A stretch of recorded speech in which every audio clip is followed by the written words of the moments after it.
Hello everybody, September 21st, 2021.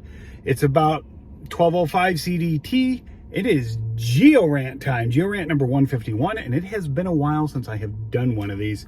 Beard's getting a bit scraggly again. Anyway, I'm going to talk about one particular part of the definition of what a mineral is from a geologic standpoint. I don't care how anyone else uses the word, but I've gone over this before, so I'm not going to go over the definition again. I will link it in the description, my other videos. If you want to look at those, go ahead. They're a little bit in depth, but I'm just going to pick on one part of that definition. It's usually written first. The part about a mineral has to be naturally occurring. Well, Steve, what's the problem with that? You may think natural, oh, not man-made. Okay, being made by nature. That makes sense. But I think that part of the definition needs to be reevaluated at best and at worst gotten rid of. And here's why. Where's the natural line? And this may seem like a duh, Steve. It's obviously this, not this. You can't, when you do finding these things, you can't rely on things like that. Some of us have been, there's certain things, words that we're aware of that we know what they mean in our heads, but we can't really define them. And a lot of times we'll just say, well, I know it when I see it. That's not good enough.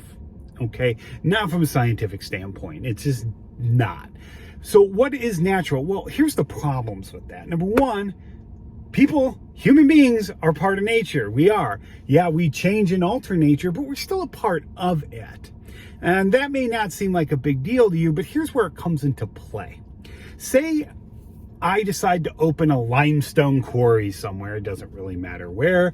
I take off the surface soils or glacial, diamictin, whatever, and I get down to the bedrock and I start quarrying that for aggregate or slabs or whatever. It doesn't matter, okay? Minerals, remember, have to be naturally occurring. Now, that limestone was deposited by nature more than likely before any people were around. So it's unarguably rock made of mineral. So that's not where this is going. But say I get down and I get to a certain point and I'm already through the limestone. It wasn't as economically viable as I thought. So I abandon the quarry. And we'll say that it fills up a little bit in places with water, but not too much. I was above the groundwater table.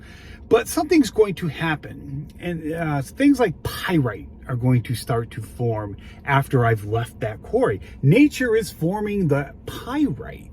I'm not doing it. And a lot of times iron that has come down from the above-lying soil that wouldn't have been able to do this until the quarry was dug, is going to come down that wall, get into the water, and sometimes turn that pyrite red. I'm just using pyrite as an example, but a whole host of minerals can be formed from abandoned quarries. Now, nature is all forming these, but the quarry's not natural.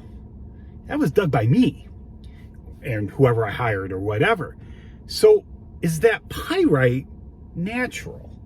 Is it a mineral? I would say yes, all right? And if someone buys a crystal growing kit and grows some crystals, like SiO2 quartz or something in a lab, no, that's not natural, clearly. So that's not a mineral. But why? Why that difference? Does it matter? And there's gray areas.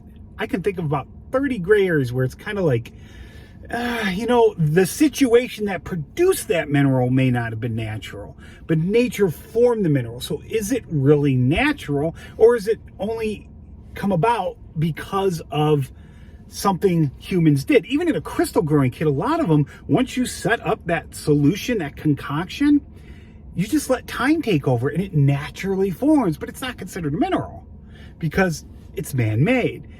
So where's the line? I don't know. I don't think anybody could really pick out the line. Just like if I mix a bag of cement in a mix and I put it in a bucket and say I leave and say I put it over a bunch of gravel on the ground and I just put the bucket there, I go inside, big storm hits. Rain, wind knocks that bucket over, that cement goes into the gravel. Come the next day or two, my gravel is all of a sudden rock hard. Is that a rock made of minerals? Yeah, the ingredients in cement can create minerals. They can form crystals. Yeah. Have I formed a rock? No, because a rock needs to be made of minerals, which are naturally occurring. But nature formed that gravel with the cement. I made the mix, but nature took over. So is it? I mean, you might say, no, it's not. It's not an actual rock because, even though nature took over, I made the mix, but nature did form it. So it's potato as far as I'm concerned. And, it's where you put that line between natural and man-made. And as far as I'm concerned, leaving the word natural out of the definition is a lot better. We don't need it. If it does become important in something we're writing, we can mention it. And that's just my opinion as a professional geologist. There's a lot of terms I don't agree with in geology, but I use them because that's what everyone else does.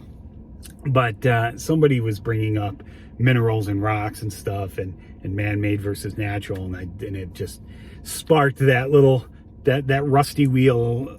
Started turning once the elderly hamster woke up. And anyway, that's it. If you have any questions or comments, please leave them below. And I hope you learned something.